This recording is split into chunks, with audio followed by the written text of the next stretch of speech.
Alice. How are you doing tonight? Hi, very well. How are you? Oh, I'm pretty good too. So before we start, I just want to say thank you for agreeing to do this with me. And it's okay if I share this video with my classmates in physical therapy clinical medicine class?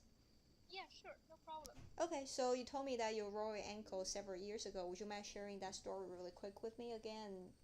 And just talk about how that affected your quality of life? Yeah, so I remember on that day when I went downstairs, I somehow just lost balance and then fell off. That that's when I rolled my right ankle.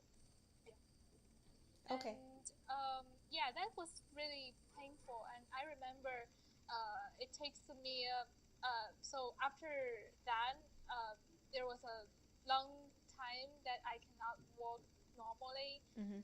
So yeah, Okay, so from what you described, it sounds like pain was the most limiting factor to your, I guess, walking around. Is that correct?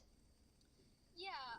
Well, at least for uh, the few weeks right after the rolling ankle process, uh, during that time it was really painful and it's the most important factor that affects my life. But after that, when the pain like gradually decreases, I feel like because I want to protect my ankle, so I kind of restrict my activity, like just like from my mind.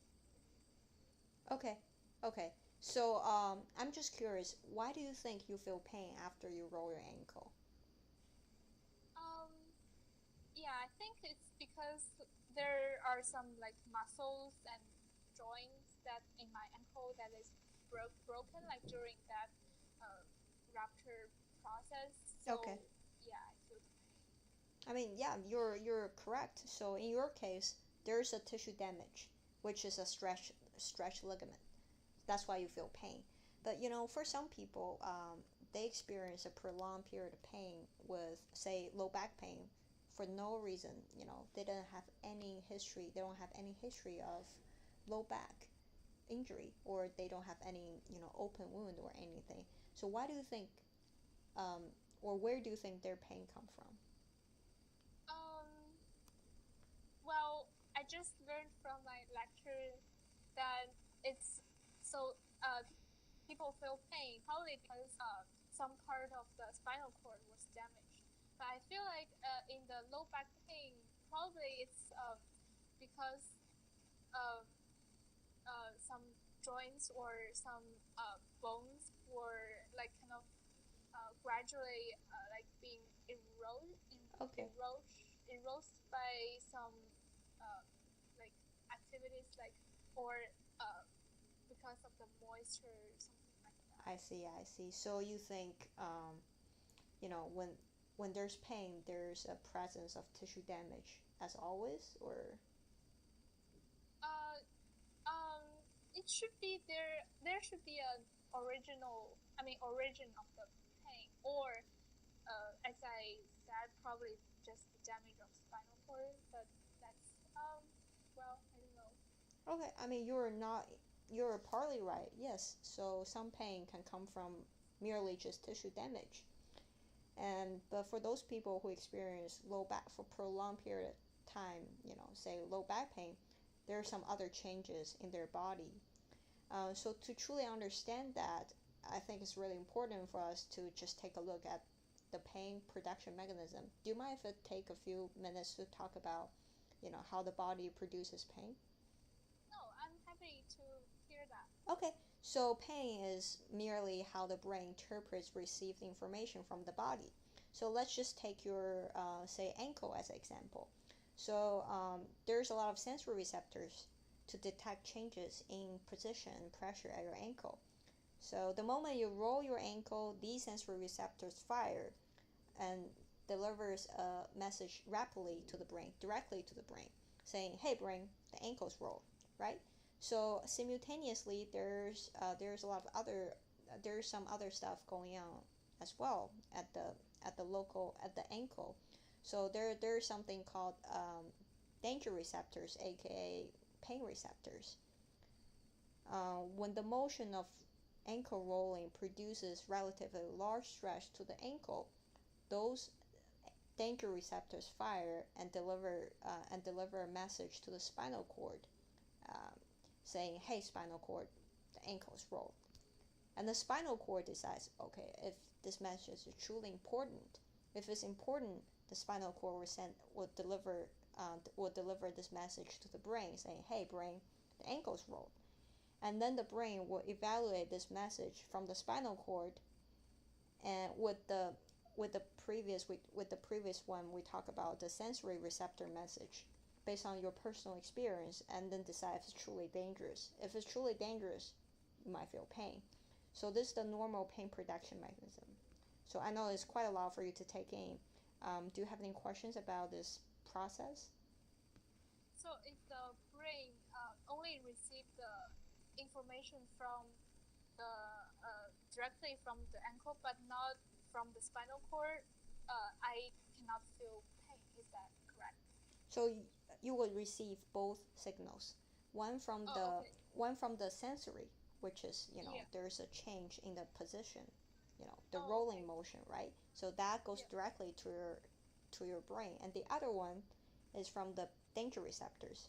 When you Oh, roll your ankle to a degree, when you roll too much, so those danger receptors fire and tell your spinal cord, "Hey, the ankle's rolled too much," right? The spinal cord decides, okay, so this is very important. I'm going to send this information to the brain. okay. Okay, Yeah, gotcha. so, Yep. okay, cool. So Yeah. then, you might just be wondering what's the difference between your ankle pain versus persistent low back pain we talked about earlier. So persistent back pain actually happen when there are some changes, physiological changes to this normal pain production mechanism. So let's still use your ankle as an example, okay? So after you roll your ankle, if you just ignore the pain and continue doing more exercises, and unluckily roll your ankle again before it recovers, those danger receptors or ankle are activated again, right? And become very sensitive to stimuli. Eventually, a feather-like touch might feel very painful because those danger receptors actually respond to those light touches.